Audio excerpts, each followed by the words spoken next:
ஒரு வாரமா என்னோட டூ டூ லிஸ்ட்ல எழுதி வச்சு, நான் வாங்கணும்னு நெனச்சிட்டே இருந்து மறந்து போன ஒரு விஷயம். அது இன்னைக்கு தான் என்னால பண்ண முடிஞ்சது. அது பெரிய நெல்லிக்காய் வாங்குறது தான்.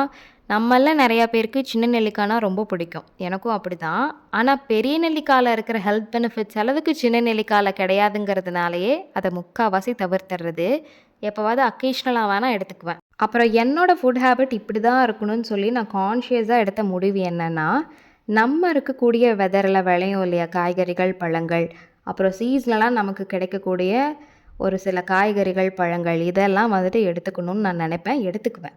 நம்ம இருக்கக்கூடிய வெதருக்கு தகுந்த மாதிரி வளர்ற காய்கறிகள், பழங்கள் எல்லாம் நம்ம உடம்புக்கு என்ன சத்து தேவையோ, அதையெல்லாம் கண்டிப்பா நமக்கு குடுக்குற விதத்துல தான் அது வளரும். That's the beauty of the nature. கடவுள் வந்துட்டு எல்லாத்தையுமே ஒவ்வொரு பர்ப்பஸ்க்காக தான் படைச்சிருக்காருன்னு சொல்லுவாங்க இல்லையா? அந்த வெதருக்கு தகுந்த மாதிரி அது வளர்றதுனாலயே நம்ம உடம்புக்கு என்ன சத்து தேவையோ, அது கண்டிப்பா அது நமக்கு குடுக்கும்.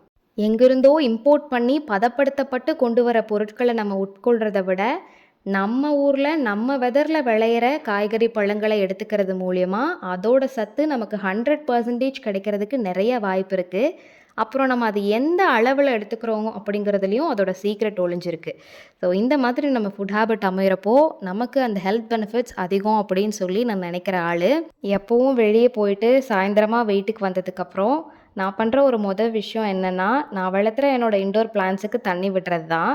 வெளிய இருக்க செடிகளுக்கு அம்மா தண்ணி விட்டாலும், இது என்னோட ஒரு ரெஸ்பான்சிபிலிட்டியா எடுத்துட்டு நான் பண்ணிட்டுருக்கேன். இப்பல்லாம் எனக்கு இது ஒரு தெரப்பி மாதிரியே ஆயிருச்சு.